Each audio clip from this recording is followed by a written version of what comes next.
ẹ kú dédé àsìkò yìí, àsìkò kó lè dá àti gbogbo wa ń bá káàkiri. Àkójọpọ̀ ìròyìn ló ń dé sójú wòran yín láti tẹlifíṣàn ABN 15.9 Ọlábísí Ọládìméjì lóníròyìn. Ṣáájú ẹ gbọ́ àwọn kókó tó fararọ sínú ẹ̀. Ààrẹ Buhari ti balẹ̀ sórílẹ̀-èdè Amẹ́ríkà báyìí. Orílẹ̀-èdè Nàìjíríà kò lè pín. Àjọ EFCC ti tọpinpin owó tí kọmíṣánná tẹ́lẹ̀ rí kó pamọ́. Wàhálà bẹ́ sílẹ̀ lábúlé kan nípínlẹ̀ Rivers. Iṣẹ́ ń lọ lọ́wọ́ láti parí aáwọ̀ tó wà láàrin àwọn ìran Ìdìgbò pẹ̀lú àwọn ọ̀dọ́ Àrẹwà. Àjọ ASUU ti fagilé ìyanṣẹ́lódì. Ìrẹsì ti wá pọ̀ lọ́pọ̀ yanturu ní ìlú Èkó. Ẹ gbọ́ ìròyìn náà lẹ́kùnrẹ́rẹ́. Ààrẹ Muhammadu Buhari ti balẹ̀ sórílẹ̀-èdè Amẹ́ríkà báyìí. Ìlú New York ni ààrẹ dé sí. Ẹni tó sọ yìí di mímọ̀ fáwọn oníròyìn ni ọ̀gbẹ́ni Fẹ́mi Adésínà tó jẹ́ olùbádámọ̀ràn pàtàkì fún ààrẹ lórí ọ̀rọ̀ ìròyìn lọ́jọ́ Ajé ọjọ́ 18 oṣù kẹsàn-án ọdún tá a wà yìí. Ààrẹ Buhari yóò darapọ̀ mọ́ àwọn olórí orílẹ̀-èdè yòókù tó wá síbi ìpàdé náà káàkiri àgbáyé. Ìpàdé yìí ni yóò jẹ́ ìkejìléláàádọ́rin irú ẹ̀ tí wọ́n pè ní United Nations General Assembly.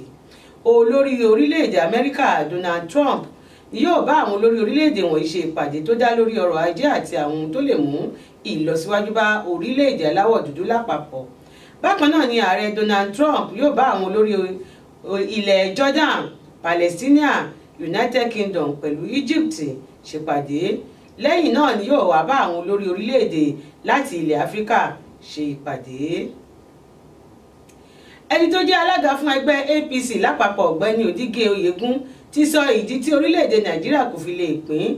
Ó ní ìjọba Muhammadu Buhari ń sapá gidigidi láti rí i pé ìṣọ̀kan Nàìjíríà kò yingin rárá. Ó sọ síwájú wípé àwọn tí wọ́n ń béèrè láti pín kúrò lára orílẹ̀-èdè ni wọ́n fa ìṣọ̀kan ìlú sẹ́yìn. Ó ní ìjọba tó wà lórí àlééfà mọ ìṣòro táwọn ará ìlú ń dojúkọ tí wọ́n sì ti ṣetán láti wójútùú sí gbogbo gbọ́nmi-sí omi òtó tó ń jà ràìnràìn nílẹ̀. Ó tẹ̀síwájú nínú ọ̀rọ̀ rẹ̀ wípé àwọn ẹ̀mí òkùnkùn tí wọn kò fẹ́ kí ìlú tùbàtùṣẹ́ náà lo àwọn làásìgbò tó wà nílùú láti dà nǹkan rú. Ó wá rọ gbogbo àwọn aríjẹ níbi màdàrú láti fi ọ̀rọ̀ ogun ilẹ̀ Rwanda kọ́gbọ́n nítorí ìbẹ̀rù ogun la máa ń rí. Ó ṣeé ṣe ká má rí ìgbẹ̀yìn ogun. Àjọ EFCC tuntun ṣàwárí owó rọ̀gùnrọ̀gùn kan tí arábìnrin Dezani Madueke kó pamọ́ sílé ìfowópamọ́ kan lórílẹ̀‐èdè Swiss. Bákan náà ni wọ́n tún kẹ́fín àwọn ilé olówó gọbọi méjì lórílẹ̀‐èdè Dubai. Dezani Madueke tó jẹ́ mínísítà fún epo rọ̀bì tẹ́lẹ̀ rí ni wọ́n fi ẹ̀sùn oríṣiríṣi kàn látàrí bó ṣe lo epo rẹ̀ láti fi kó owó ìlú pamọ́ káàkiri àwọn ìlú lókè òkun àti bó ṣe fa àwọn owó náà rálé káàkiri. Ẹni tó fìdí ọ̀rọ̀ náà múlẹ̀ ni adelé alága fún àjọ EFCC Ibrahim Magun nígbà tó ń bá àwọn oníròyìn sọ̀rọ̀. Ó ní kò sẹ́ni tó kọjá òfin. Lẹ́yìn ìwádìí ó di dandan kí mínísítà tẹ́lẹ̀ rí fún epo rọ̀bì lábẹ́ àkóso ààrẹ Goodluck Jonathan fojú ba ilé ẹjọ́. Wàhálà ńlá ti bẹ́ sílẹ̀ lágbègbè Umekini nípínlẹ̀ Rivers látàrí ikú ọ̀kan lára àwọn adarí ẹgbẹ́ òṣèlú PDP. Gẹ́gẹ́ bí ìròyìn ṣe gbé wípé àwọn ọ̀dọ́ kan ni wọ́n ya wọ abúlé Umekini lẹ́yìn tí wọ́n rí òkú Evan Iwigwe lẹ́yìn tó lọ ṣàbẹ̀wò sọ́dọ̀ ọ̀rẹ́ rẹ̀. Ọ̀pọ̀lọpọ̀ ohun ìní ló bá ìṣẹ̀lẹ̀ náà lọ tí ọ̀pọ̀lọpọ̀ ènìyàn sì farapa. Ẹni tó jẹ́ agbẹnusọ fún àwọn agbófinró nípínlẹ̀ Rivers Nnamdi Omoni sọ wípé àwọn ọlọ́pàá ti gbọ́ sí ìṣẹ̀lẹ̀ náà, àwọn sì ti gbé ìgbésẹ̀ láti rí òkodoro ohun tó fa ikú arákùnrin ọ̀hún. Ààrẹ Muhammadu Buhari ti rán àwọn gómìnà ìpínlẹ̀ bíi mélòó kan láti lọ dá sí aáwọ̀ tó ń ṣẹlẹ̀ látàrí gbèdéke táwọn ọ̀dọ́ Àrẹwà fún àwọn ìran Ìgbò tó wà lókè ọya wípé kí wọ́n ká aṣa wọn kúrò. Muhammadu Buhari ń ṣe èyí láti wá ojútùú sí ìjà ńlá tó fẹ́ bẹ́ sílẹ̀ láàrin àwọn ẹ̀yà méjèèjì yìí. Àwọn gómìnà tó jẹ́ ti apá òkè ọya ni ààrẹ gbéṣẹ́ ìlé lọ́wọ́. Àwọn náà ni Alhaji Kasim Shettima tó jẹ́ alága ìgbìmọ̀ náà tó tún jẹ́ òun náà ni gómìnà ìpínlẹ̀ Borno, Aminu Bello Masari ti ìpínlẹ̀ Katsina, Aminu Waziri Tambuwa láti ìpínlẹ̀ Sokoto, Abubakar Atiku Bagudu ti Kebbi pẹ̀lú amòfin Simon Lalong láti ìpínlẹ̀ Plateau. Lára iṣẹ́ tí wọ́n gbélé àwọn ìgbìmọ̀ yìí lọ́wọ́ ni láti fi ọkàn àwọn ẹ̀yà tọ́rọ̀ kàn balẹ̀ wípé kò séwu fún ọ rárá àti wípé oníkálùkù ló lẹ́tọ̀ọ́ gẹ́gẹ́ bí ọmọ orílẹ̀-èdè láti gbé níbi tó bá wù wọ́n. Eléyìí wáyé látàrí àwọn ológun tí wọ́n ya wọ ìpínlẹ̀ Abia léyìí tó fa ọ̀pọ̀lọpọ̀ awuyewuye àti ìpayà gẹ́gẹ́ bí ọ̀rọ̀ látọ̀dọ̀ agbẹnusọ fún gómìnà ìpínlẹ̀ Sokoto Aminu Tambuwa imam lẹ́yìn àbẹ̀wò sáwọn olóṣèlú wọn yóò tún fẹsẹ̀ kan dé ọ̀dọ̀ àwọn lọ́balọ́ba àtàwọn baálẹ̀ gbogbo lágbègbè náà. Bákan náà ni ìpàdé yìí kò yọ àwọn olórí ẹ̀sìn sílẹ̀. Lẹ́yìn èyí ni wọn yóò bá àwọn ìran Haúsá tó wà nípìnlẹ̀ àwọn ìran Ìgbò ṣèpàdé láti fi wọ́n lọ́kàn balẹ̀ wípé ọ̀kan ṣoṣo ni orílẹ̀-èdè wà. Ìyanṣẹ́lódì tí àwọn àjọ ASUU gùnlé ló ti wá sópin báyìí. Ọjọ́ 18 oṣù kẹsàn-án ọdún làwọn àjọ yìí sọ di mímọ̀ lẹ́yìn tí wọ́n ti bá ìjọba àpapọ̀ ṣe ìpàdé lójúnà àti wá ojútùú sí ìyanṣẹ́lódì náà. Ẹni tó sọ̀rọ̀ náà di mímọ̀ fáwọn oníròyìn nílùú Àbújá ni ààrẹ ẹgbẹ́ ASUU ọ̀jọ̀gbọ́n Bíọ́dún Ògúnyẹmí lẹ́yìn tí wọ́n ti ṣèpàdé tí wọ́n sì ti fẹnu kò lórí ọ̀nà àbáyọ pẹ̀lú ìjọba àpapọ̀. Ẹni tó léwájú ìpàdé náà ni mínísítà fọ́rọ̀ iṣẹ́ ṣíṣe Chris Ngige. Gẹ́gẹ́ bí àjọ ASUU ṣe sọ wípé àwọn ti fún ìjọba àpapọ̀ ní gbèdéke di oṣù kẹwàá ọdún kí ìjọba àpapọ̀ fi mú àwọn ìlérí wọn ṣẹ, ṣùgbọ́n tí wọn kò bá tẹ̀lé àdéhùn àwọn yóò padà sẹ́nu ìyanṣẹ́lódì. Nínú oṣù kẹwàá ọdún, àjọ ASUU wá rọ gbogbo ọmọ ẹgbẹ́ láti padà sẹ́nu iṣẹ́ wọn látàrí pé àwọn ti kọwọ́ bọ̀wé àdéhùn pẹ̀lú ìjọba àpapọ̀. Ẹ̀wẹ̀, àwọn akẹ́kọ̀ọ́ kan ti rọ àwọn ẹgbẹ́ olùkọ́ láti má ti padà sẹ́nu iṣẹ́ báyìí nítorí ìyanṣẹ́lódì ọ̀hún ló fáwọn láǹfààní àti máa wá iṣẹ́ fi pawọ́dà nítorí àwọn iléèwé yunifásitì kan ti fọwọ́ kún owó iléèwé ní èyí tí àwọn ń ṣiṣẹ́ láti fi ran àwọn òbí àwọn lọ́wọ́. Àwọn ọ̀dọ́ ìpínlẹ̀ Kánò tún jáde láti fi hàn àwọn ẹ̀yà Ìgbò wípé kò séwu lóko àfigìrì àparò nípa wíwọ aṣọ ìran Ìgbò látàrí àti fi wọ́n lọ́kàn balẹ̀ pé ìṣọ̀kan ló yẹ kórílẹ̀-èdè wà ní gbogbo ìgbà. Wọ́n ṣe léyìí níbi ayẹyẹ kan tó máa ń wáyé nípínlẹ̀ Kánò. Bákan náà ni wọ́n tún ṣe ìwọ́de káàkiri àwọn ibi táwọn ẹ̀yà Ìgbò ti ń ṣe ọrọ̀ ajé àtàwọn ibùgbé wọn. Àjọ ọlọ́pàá nípínlẹ̀ Ọ̀ṣun ti dá àwọn agbófinró kan lọ́lá. Kọmíṣánná fún àjọ ọlọ́pàá nípínlẹ̀ Ọ̀ṣun ọ̀gbẹ́ni Ọláfímíhàn Adéoyè tó lọ ṣojú fún ọ̀gá ọlọ́pàá yanyan Inspector General Ibrahim Idris ti rọ àwọn agbófinró náà láti túbọ̀ tẹra mọ́ iṣẹ́ tíjọba àpapọ̀ gbélé wọn lọ́wọ́ kí wọ́n má bàa dẹni àbùkù láwùjọ. Ọ̀gbẹ́ni Ọláfímíhàn Adéoyè tẹ̀síwájú nínú ọ̀rọ̀ rẹ̀ wípé ìdánilọ́lá àti àgbéga lẹ́nu iṣẹ́ yìí wáyé látàrí iṣẹ́ takuntakun táwọn agbófinró náà ń ṣe. Ó wá rọ̀ wọ́n kí wọ́n túbọ̀ múra síṣẹ́ náà nítorí ìpèníjà ni ìgbéga náà jẹ́ fún wọn. Nínú ọ̀rọ̀ àwọn tí àgbéga náà bá, wọ́n fi ìdùnnú wọn hàn síjọba àpapọ̀, wọ́n sì ṣèlérí wípé àwọn ti ṣetán láti túbọ̀ múra sí iṣẹ́ eléyìí tí àwọn ṣe tí ó ń kí àwọn gba àgbéga náà. Nínú ọ̀rọ̀ tí aṣojúkọ̀ròyìn iléeṣẹ́ wa jábọ̀ fún wa, ẹ jẹ́ ká gbọ́ ohun tí wọ́n bá bọ̀. Men of the Nigeria Police Force have been charged to justify the confidence reposed in them by the citizens. The Inspector General of Police, Mr. Ibrahim Idris, who was represented by the Commissioner of Police State of Osun Command, Mr. Olafimihan Adeoye, while addressing the newly promoted officer of the Nigerian Police Force, said he expects them to be more diligent in the discharge of their duties. According to him, their promotion is an indication of their value contribution to the Nigeria Police, stressing that to whom much is given, much is expected. I need to tell you that your promotion is an indication of the recognition of your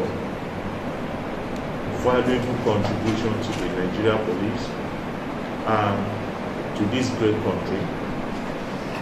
You have been promoted on the basis of the fact that you have added value in your respective capacity as Deputy Superintendent of Police there, and those of you promoted from the inspectorial rank to the officer's cadre in your capacity then as members of the inspectorate. Now that you have been elevated, it is pertinent to let that will make you understand that to whom much is given, much is also expected. Responding, two of the promotees who spoke with the ABN TV Austin reporter affirmed their readiness to be more dedicated and committed in their duty. Set any challenge, because the previous rank I left, I could tackle any challenge at all that I'm faced with. So with this new rank, of course, there's expected added responsibilities, putting more effort, doing the needful. So I think with the new rank, I don't think I'm not afraid to face any challenge. New rank, I knew that my term of responsibility, I would hire as an assistant superior of police. I have some men that will work under me, that I will be controlling, and with the rank that is not given to me, and I'm very sure that I will need to rank diligently, and I will make sure that the boys that are behind me, I make sure that I put them in good order, and I will not bring shame to Nigeria before. Olóṣèlú kan nípínlẹ̀ Ọ̀ṣun, Barrister Rasheed Adegoke ti pè fún títún àwọn òfin ilẹ̀ Nàìjíríà ṣe lójúnà àti mú ìṣọ̀kan bá orílẹ̀-èdè àti láti mú ọrọ̀ ajé gbé pẹ́ẹ́lí látàrí àwọn ohun àlùmọ́nì tó wà lórílẹ̀-èdè Nàìjíríà. Amòfin Adegoke tó jẹ́ olóṣèlú àti ọmọ bíbí ìlú Òṣogbo sọ̀rọ̀ yìí níbi ìpàdé kan táwọn oníròyìn gbé kalẹ̀, èyí tí wọ́n pe àkọlé rẹ̀ ní wíwá ojútùú àti ọ̀nà àbáyọ sí ìlọsíwájú orílẹ̀-èdè. Aṣojúkọ̀ròyìn wa tó lọ sí ibi ìpàdé àwọn oníròyìn náà jábọ̀ nǹkan tí amòfin náà sọ. Ẹ jẹ́ ká gbọ́ díẹ̀ nínú ẹ̀. In the meantime, a legal practitioner come politicians in the state of Osun, Barrister Rasheed Adegoke, has called for amendment of Nigeria Constitution in a way capable of sustaining the nation's unity in the face of various challenges currently clutching its progress. While addressing the gathering as a lecture organized by newsmen on the topic restructuring service interest or service to the nation, the Osogbo-born politicians said the purpose of restructuring the nation should be to promote unity and allow states to generate income from their natural endowment. He stressed the need to look into items that made up of the nation's exclusive and concurrent list, while he condemned introduction of federal character into the nation's constitution. Structuring selfish interest or service to the nation. I have pondered repeatedly on the topic, and one could see the topic representing or contemplating what is actually going on in Nigeria from various departments. It is a direct reference to constitutional restructuring of Nigeria, as the only way this can be done is to tamper with the Constitution of the Federal Republic of Nigeria 1999 as altered to reflect what might be considered to be a more just and interest-expressive document that can generally further the unity of the country. It is the same country that was once referred to as a mere geographical expression by the late sage Chief Obafemi Awolowo, the correctness of which position has not been faulted in subsequent developments to date. Orderly existence of society requires existence of laws to govern human conduct and relationship. Such laws must enjoy the acceptance of the people in order to enjoy legitimacy, otherwise anarchy and chaos will be the consequence. Àkójọpọ̀ ìròyìn náà lẹ ṣì ń gbọ́ láti tẹlifíṣàn ABN 15.9. Àdúpẹ́ bẹ́ẹ̀ ṣe ń wò wá, à ń bọ̀, jẹ́ ká dókè lọ́hùn.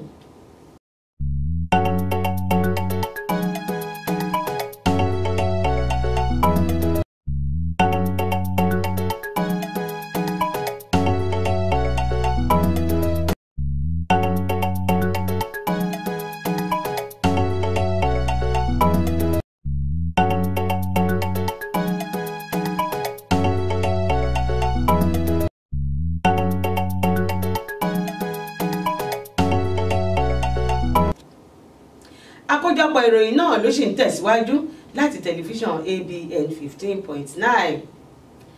wọ́n ti yọ̀ǹda iṣẹ́ àkànṣe kíkọ́ òpópónà márosẹ̀ Àpápá sí Òròṣùkí fún iléeṣẹ́ Dangote báyìí. Mínísítà fọ́rọ̀ ohun àmúṣagbára ọ̀gbẹ́ni Babátúndé Fáṣọlá tó sọ̀rọ̀ náà níbi àpérò kan nílùú Èkó sọ pé ìjọba àpapọ̀ ti fún iléeṣẹ́ náà láǹfààní láti má ṣe sanwó orí fọ́dún 10 gbáko kí wọ́n sì fi iṣẹ́ àkànṣe náà sanjọ́ fúnjọba. ọ̀gbẹ́ni Fáṣọlá wòye pé àwọn ìṣèjọba tó ti kọjá ló ti kùnà láti buwọ́lu àǹfààní tí iléeṣẹ́ Dangote ń béèrè fún látẹ̀yìnwá, ṣùgbọ́n tíjọba tó wà lóde báyìí ti fọwọ́ sí i. Tíṣẹ́ sì ti bẹ̀rẹ̀ lójúnà Ọ̀bájánà sí Kábà nípínlẹ̀ Kogi. Ó sọ pé ìjọba àpapọ̀ tún tọwọ́ bọ ìwé àdéhùn pẹ̀lú iléeṣẹ́ Nigeria Liquefied Natural Gas láti kọ́ afárá Bodo Bọ́ọ̀nì níye owó tó lé ní 100 bílíọ̀nù náírà, èyí tíjọba àpapọ̀ àti iléeṣẹ́ náà yóò pín ìnáwó náà lọ́gbọ̀gba. Àjọ tó ń rí sí ètò ọ̀gbìn nípínlẹ̀ Èkó ti tẹnumọ́ èròǹgbà rẹ̀ láti jẹ́ kí aráàlú rí ìrẹsì léèkìrà lọ́pọ̀ yanturu látàrí àlékún tó ti dé bá àwọn ibùdó tí àwọn aráàlú ti lè rí ìrẹsì náà rà. Kọmíṣánná àfẹ́tọ̀ ọ̀gbìn ọ̀gbẹ́ni Olúwatóyìn Sóàràù ṣàlàyé pé ìtẹ̀síwájú títa ìrẹsì léèkì náà wáyé níbàámu pẹ̀lú àṣẹ tí gómìnà Akínwùmí Àbọ̀dé pa pé kírẹsì náà kalẹ̀ kakò, nígbà tó wòye pé ìjọba ìpínlẹ̀ ńlá kàkà kí aráàlú ní oúnjẹ lọ́pọ̀ yanturu. ọ̀gbẹ́ni Sóàràù sọ pé àwọn ibùdó tuntun tí wọ́n ti lè rí ìrẹsì léèkì náà rà ní Farm Service Center ní Odòngúnyán Ìkòròdú, Farmers Market ní Sùúrùlérè àti Agric Supply Input Authority nílùú Ọ̀jọ́. Ẹ̀wẹ̀, ìjọba ìpínlẹ̀ Èkó sọ pé búrẹ́dì tí wọ́n fàgbọn ṣe, èyí tí wọ́n fi lọ́lẹ̀ láìpẹ́ yìí, yóò tún jẹ́ oúnjẹ ọ̀tun fáwọn olùgbé tó lé ní mílíọ̀nù 22 tó fi ìlú Èkó ṣe bùgbé. Olùdámọ̀ràn sí gómìnà ìpínlẹ̀ Èkó lórí ànító oúnjẹ fún ará ìlú ọ̀gbẹ́ni Ganiyu Ọ̀kánláwọ̀n sọ fún àwọn oníròyìn pé ìpèsè búrẹ́dì tí wọ́n fi àgbọn ṣe náà túmọ̀ sí ìgbìyànjú ìjọba ìpínlẹ̀ Èkó láti jẹ́ kí ará ìlú mọ rírì ìwúlò àgbọn. Igbákejì ààrẹ ọ̀jọ̀gbọ́n Yẹmí Ọ̀ṣínbàjò ti ṣe ìpàdé pẹ̀lú ọ̀gá àgbà àjọ ọlọ́pàá ọ̀gbẹ́ni Ibrahim Idris lórí rògbòdìyàn tó ń ṣẹlẹ̀ láàrin ẹgbẹ́ Biafra àti àjọ ológun nípínlẹ̀ Abia àti apá kan ìpínlẹ̀ Rivers. Ọ̀gá àgbà ọlọ́pàá bu ẹnu àtẹ́lu gómìnà ìpínlẹ̀ Rivers Nyesom Wike, ẹni tó ní adigunjalè ni àwọn ọlọ́pàá ń gbógun tì nípínlẹ̀ náà. Idris tó bá àwọn oníròyìn sọ̀rọ̀ lẹ́yìn ìpàdé náà sọ wípé láríjà ìpàdé ọ̀hún ni láti rí i pé ààbò tó gbópọn wà fún ẹ̀mí àti dúkìá. Ó fi kún un pé gbogbo àwọn tọ́rọ̀ náà kàn tó fi dórí àwọn gómìnà ni yóò fi kùnlùkùn lórí ìbálàáfíà yóò ṣèjọba. Aṣòfin tó ń ṣojú ẹkùn ìlà oòrùn nílé ìgbìmọ̀ aṣòfin àgbà sẹ́nẹ́tọ̀ Gbẹ́ngà Àṣàfà ti ké sí àwọn tó fẹ́ dá iṣẹ́ sílẹ̀ láti òkè òkun rí ilẹ̀ Nàìjíríà gẹ́gẹ́ bí ilẹ̀ ọlọ́ràá tí owó wọn yóò fi fùnà. Sẹ́nẹ́tọ̀ Àṣàfà tó jẹ́ alága ìgbìmọ̀ alábẹ́sẹ́kẹ́lé tó rí sí ìrìnnà lórí ilẹ̀ nílé ìgbìmọ̀ aṣòfin àgbà sọ nínú àtẹ̀jáde tó kọ ránṣẹ́ láti orílẹ̀-èdè China níbi tí wọ́n ti lọ ṣe àbẹ̀wò àwọn ọkọ̀ rélùwéè kan. Ó ṣàlàyé pé àbẹ̀wò náà jẹ́ lára ìgbésẹ̀ láti ṣàṣàyàn irúfẹ́ ọkọ̀ rélùwéè tí wọ́n máa ra ránṣẹ́ sílẹ̀ Nàìjíríà láti China. Sẹ́nẹ́tọ̀ Àṣàfà ní ilẹ̀ Nàìjíríà dùn fún òwò ṣíṣe, èyí táwọn oníléeṣẹ́ ńláńlá lè rí àǹfààní rẹpẹtẹ látàrí èrò àtàwọn ibi tó yamùrá. Ó fi kún un pé nígbà tí àwọn ọkọ̀ ojú irin náà bá dé sí Nàìjíríà, òun ni yóò jẹ́ àjọṣepọ̀ gidi láàrin orílẹ̀-èdè Nàìjíríà àti orílẹ̀-èdè China. Ìjọba ìpínlẹ̀ Èkó àti Kánò ti parí ètò láti ṣèdánilẹ́kọ̀ọ́ ọrọ̀ ajé lójúnà àti jẹ́ kí àpawọlé owó wọ́ rúgọ́gọ́ sí i. Alága ìdánilẹ́kọ̀ọ́ ọrọ̀ ajé náà tìpínlẹ̀ Kánò ọ̀mọ̀wé Shamsuddin Isman sọ eléyìí di mímọ̀ nígbà tó kọ́ àwọn aṣojú nípínlẹ̀ Èkó sòdí lọ sọ́dọ̀ Emir tìlú Kánò Alhaji Muhammadu Sanusi. Ó ní ìpínlẹ̀ méjèèjì ni yóò jẹ àǹfààní oníyebíye níbi ìdánilẹ́kọ̀ọ́ náà. Nínú ọ̀rọ̀ ẹni tó ṣáájú àwọn tìpínlẹ̀ Èkó, ẹni tó tún jẹ́ kọmíṣánná fọ́rọ̀ ajé ìṣúná àti ètò ọ̀gbẹ́ni Akínyẹmí Aṣáde sọ pé àwọn yóò jọ sọ ìrírí àwọn lórí ìṣàkóso ohun tó dára. Ó fi kún un pé ìpínlẹ̀ Èkó ti làlùyọ lẹ́ka ọ̀rọ̀ ajé látara sísọ ìdọ̀tí dowó. Nígbà tó ń fèsì, Emir tìlú Kánò Alhaji Muhammadu Sanusi rọ̀ wọ́n kí wọ́n jẹ́ kí ọrọ̀ ajé wọn túbọ̀ rúgọ́gọ́ sí i. Ìjọba ìpínlẹ̀ Èkó ti parí kíkọ́ ibùdó àyẹ̀wò ti DNA tó jẹ́ àkọ́kọ́ irú ẹ̀ lórílẹ̀-èdè Nàìjíríà. adájọ́ àgbà tó tún jẹ́ kọmíṣánná ètò ìdájọ́ nípínlẹ̀ Èkó ọ̀gbẹ́ni Adéníjì Kazeem ló kéde ọ̀rọ̀ náà fáwọn oníròyìn gẹ́gẹ́ bí ara akitiyan àyájọ́ àlàáfíà lágbàáyé. Arábìnrin Fúnlọ́lá Ọdúnlámì tó jẹ́ akọ̀wé àgbà àjọ elétò ìdájọ́ tó ṣojú fún kọmíṣánná níbi ètò náà sọ pé ìdásílẹ̀ ibùdó náà jẹ́ ara ìgbésẹ̀ láti jẹ́ kí àlàáfíà fẹsẹ̀ múlẹ̀ nípínlẹ̀ Èkó. Ó ṣàlàyé pé iṣẹ́ pẹ́pẹ̀pẹ́ tó bẹ̀rẹ̀ níbùdó náà nílùú Èkó ní ìdánrawò láti mọ bí àwọn irinṣẹ́ náà ṣe gbéṣẹ́ sí i. Àbá ìṣúná owó ọdún 2018 yóò déwájú ọmọ ilé ìgbìmọ̀ asòfin àgbà lóṣù kẹwàá ọdún yìí. Olùbádámọ̀ràn ààrẹ lórí ọ̀rọ̀ tó jọ mọ́ ilé ìgbìmọ̀ asòfin àgbà sẹ́nẹ́tọ̀ Enang Ita Enang ló sọ̀rọ̀ náà fáwọn oníròyìn nílùú Àbújá. Sẹ́nẹ́tọ̀ Enang ṣèlérí pé ìjọba àpapọ̀ ti ṣetán láti padà sí ẹsẹ̀ àárọ̀ níbi tí àbá ìṣúná owó yóò ti bẹ̀rẹ̀ lóṣù kìíní sí oṣù kejìlá ọdún. Àkójọpọ̀ ìròyìn náà lẹ ṣì ń gbọ́ láti tẹlifíṣàn ABN. A fẹ́ bọ́ sí ìlú òkèèrè láti mú ìròyìn ilẹ̀ òkèèrè wá fún yín. Discover the uniqueness in the entertainment industry. African Broadcasting Network, ABN, is now the pace setter in the industry. Do you want to advertise your product and services? Count on us. We will do it much more than your expectations. African Broadcasting Network, ABN, will deliver quick and prompt services. Our quality and clarity stands us out when it comes to delivering quality broadcasting. Our staffs are hardworking and versatile in the specific field of office. Our environment is so conducive and we are open to all. We also give advice on how to run your business profitably. African Broadcasting Network is situated at 9894 Isone Street, Suite 875, Houston, Texas 77036. Contact phone 281-652-8396 and 832-490-8203. Website www.abntvnetwork.com. ABN, celebrating Africans' rich cultural heritage. Ẹ káàbọ̀ sí abala ilẹ̀ òkèèrè níbi tí a ti mú ìròyìn ilẹ̀ òkèèrè wá láti ABN Television 15.9.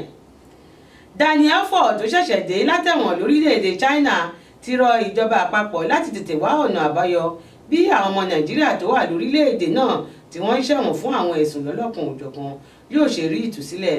Ó ní bó tilẹ̀ jẹ́ pé ọ̀pọ̀ ló ń jìyà fún ẹ̀sùn tí wọ́n fi kàn wọ́n tí wọ́n sì dá ẹ̀wọ̀n ọlọ́jọ́ gbọọrọ fún, ṣùgbọ́n àwọn kan tún wà láhàámọ́ ìjọba orílẹ̀-èdè China tó jẹ́ pé wọn kò rẹ́sùn kan gbòógì kà sí wọn lẹ́sẹ̀ ṣùgbọ́n tí wọ́n wà ní àkóló ìjọba. Ó ṣàlàyé ìyà ìmọ̀dí táwọn ọmọ orílẹ̀-èdè Nàìjíríà ń jẹ látàrí pé kò sí àmójútó tó péye látọ̀dọ̀ àwọn aṣojú tíjọba yàn lọ sórílẹ̀-èdè China léyìí tó sì ń kó ìyà àti ìpayín keke báwọn ọmọ Nàìjíríà lórílẹ̀-èdè náà. Ẹni tó dàgbà jùlọ lágbàáyé Violet Mose Brown tó jẹ́ ọmọ orílẹ̀-èdè Jamaica ló ti jọlọ́run nípè báyìí. Violet Brown táwọn ènìyàn tún mọ̀ sí Aunt V lórílẹ̀-èdè Jamaica ló kú lọ́mọ 100 ọdún ó lé ọdún 17 oṣù kẹrin ọdún tá a wà yìí ni wọ́n dárúkọ rẹ̀ gẹ́gẹ́ bí ẹni tó dàgbà jùlọ lágbàáyé. Àfàìmọ̀ kọ́rọ̀ ajé epo rọ̀bì lórílẹ̀-èdè Nàìjíríà má forí ṣánpọ́n látàrí èròǹgbà tí ìjọba orílẹ̀-èdè China ń rò lọ́wọ́ lójúnà àti fagilé àwọn ọkọ̀ tó ń lo epo bẹtiró. Bákan náà àwọn ìlú bíi Germany, Norway, India, France àti Netherlands náà ti ń gbèrò láti wá wọ̀rọ̀kọ̀ fi ṣàdá kúrò ní lílo epo bẹtiró látàrí àti dènà ìdọ̀tí tó ń wá látinú afẹ́fẹ́. Àwọn obìnrin tó jẹ́ jagunjagun lórílẹ̀-èdè Ghana ti sọ ìdí táwọn kan kò fi rọ́kọ fẹ́ ní eléyìí tó sì jẹ́ ìbànújẹ́ ọkàn fáwọn. Àwọn obìnrin yìí ní àwọn ọ̀dọ́mọkùnrin àwọn ń bẹ̀rù láti kẹnu fífẹ́ sáwọn látàrí iṣẹ́ ológun táwọn yàn láàyò. Ọmọ orílẹ̀-èdè Nàìjíríà omidan Ifeoma Onike ló ṣe dáadáa jùlọ jáde ní American University lórílẹ̀-èdè Cyprus. Omidan Ifeoma tó jẹ́ ọmọ ọdún 25 sọ nínú ọ̀rọ̀ rẹ̀ pé kò rọrùn rárá láti ṣe àṣeyọrí ọ̀hún nítorí ọ̀pọ̀lọpọ̀ ìṣòro lòun dojúkọ, ṣùgbọ́n lábẹ́ bó ti wù kó rí òun kò jẹ́ káwọn ìdíwọ́ náà fa aago ìlọsíwájú ẹ̀kọ́ òun sẹ́yìn. A ṣì ń tẹ̀síwájú níbi àkójọpọ̀ ìròyìn láti tẹlifíṣàn ABN. A fẹ́ bọ́ sí pápá ìṣeré níbi tí a ti ń mú ìròyìn eré ìdárayá wá fún yín.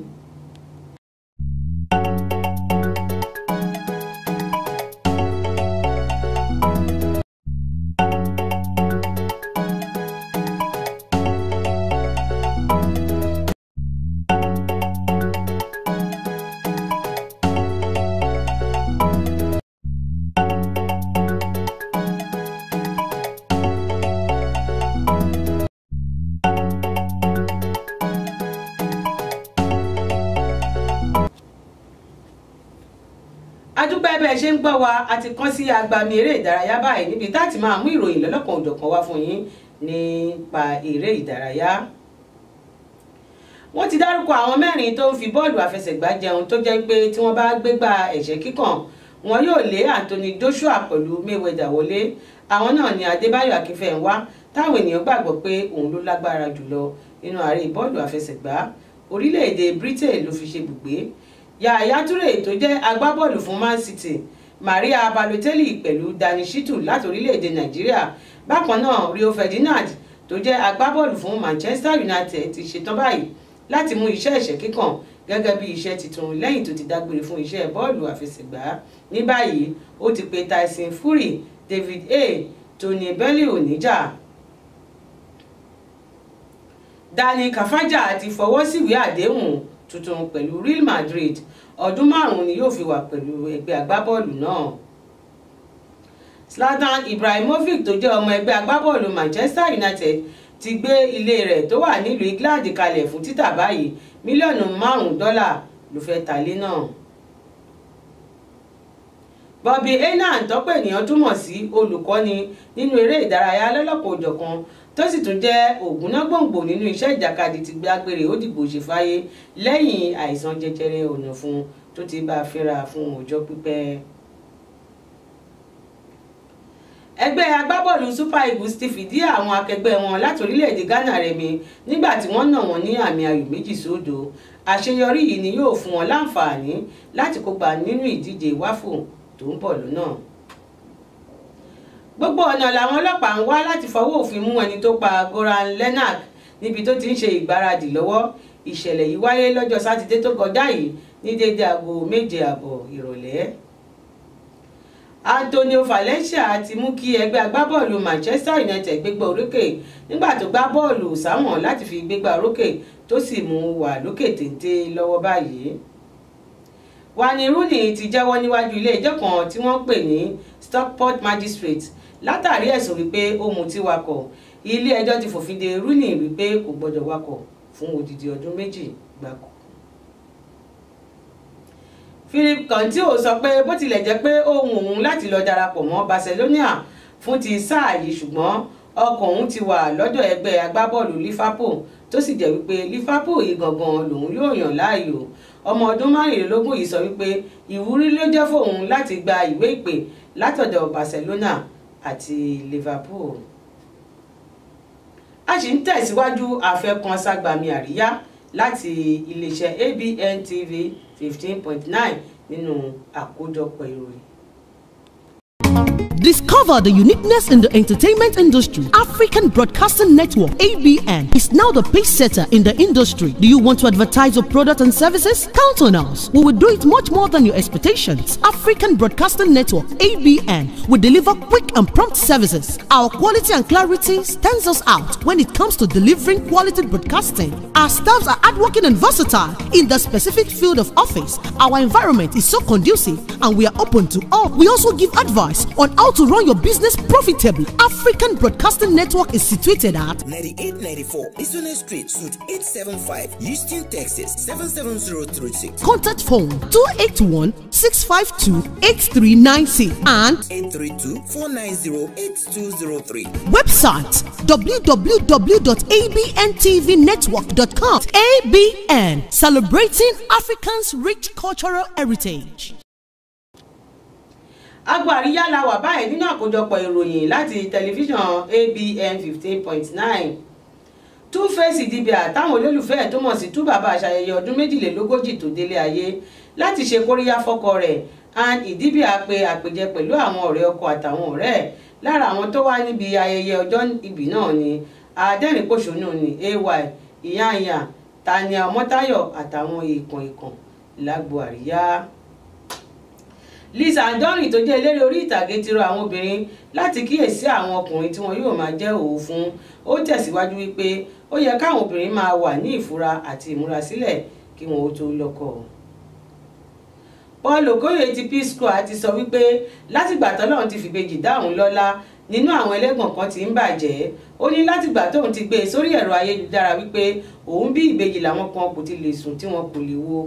Orí ẹ̀rọ ayélujára tí a mọ̀ sí Instagram náà ló gbé ọ̀rọ̀ yìí sí. Idris Abdulkarim ti gba Davido láti má jẹ́ káwọn obìnrin oríṣiríṣi bímọ fún un. Ó ní àbámọ̀ nírú ìwà báyìí yóò jẹ́ lọ́jọ́ iwájú nígbà táwọn ọmọ bá dàgbà tí wọ́n sì ń lépa ara wọn torí ogún. Ọdún 13 rèé tí Idris ti fẹ́yàwó rẹ̀ Sekinat tí wọ́n sì bímọ 4 fúnra wọn. Ọ̀pọ̀ ènìyàn ni wọn kò mọ̀ wípé oníròyìn ni òṣèré orí ìtàgé ni Edochie tó ti ṣiṣẹ́ pẹ̀lú Anambra Broadcasting Service tó sì ti fẹ̀yìntì látọdún 1998. Ní báyìí bàbá náà ti gba owó ìfẹ̀yìntì rẹ̀ lọ́wọ́ ìjọba ìpínlẹ̀ Anambra Willie Obiano. Adẹ́rìn-pòṣónú tí gbogbo ènìyàn mọ̀ sí Bófì ṣe àjọyọ̀ ọdún 7 tí wọ́n ti fẹ́ra bíi tọkọtaya. Bófì pẹ̀lú Àsìmóyè Ugboma ni wọ́n jìjọ gbé àwòrán oríṣiríṣi tí wọ́n yà sórí ẹ̀rọ ayélujára. Ọdún 2009 ni wọ́n ṣègbéyàwó tólúwa sì ti fọmọ 3 àtàwọn lọ́rẹ. Bí a bá sọ wípé Tiwa Savage jẹ́ ọ̀kan gbòógì nínú olórin ilẹ̀ Nàìjíríà àsọdùnkọ́lé yìí, ṣùgbọ́n lórí ẹ̀rọ ayélujára rẹ̀ láti rí àwòrán rẹ̀ tó gbé síbẹ̀ níbi tó ti ń túná lẹ́nu bíi ti Ṣàngó Olúkòso nígbà tó mú nǹkan táwọn tagbàríyá ń pè ní sísà. Banky W tó wà nílùú New York fún ìsinmi ráńpẹ́ ti fi hàn àwọn olólùfẹ́ rẹ̀ lórí ẹ̀rọ ayélujára rẹ̀ bí dẹ́rẹ́bà tó wà ṣe ń gbọ̀n lọ́wọ́ látàrí àìsàn tó máa ń sábà ṣe àwọn àgbà tó bá ti dògbó. Àkíyèsí ló mú kí àwọn ènìyàn bẹ̀rẹ̀ sí káàánú dẹ́rẹ́bà rẹ̀ yìí tí oníkálukú sì ń dá sí ọ̀rọ̀ náà. A ò ní rí jù báyìí lọ nínú àkójọpọ̀ ìròyìn láti tẹlifíṣàn ABN 15.9 fún sáà yìí. Tẹ́ ẹ bá gbádùn wa ẹ tún jẹ́ ká jọ pàdé nígbà mìíràn. A dúpẹ́ púpọ̀ bẹ́ẹ̀ ṣe ń gbọ́ wa bẹ́ẹ̀ ṣe ń wò wá tẹ̀sí ń polówó ọjà yín. Látọ̀dọ̀ àwọn tá a jọ kó gbogbo ẹ̀ pọ̀ tó fi dùn tó ní gbọ́ngbọ́n nú, Bánkẹ́ wà ń bí àjọṣe ni. A dúpẹ́ fún gbogbo ẹ̀yin tẹ́ ń gbọ́ wa títí dìgbà tá a tún pàdé lákọ̀tun lórí àkójọpọ̀ ìròyìn. Ọlábísí Ọládìméjì náà ló ń dágbére wípé ilé òní ilé wa ọ̀nà òsì ní náà wá ó dìgbà kan.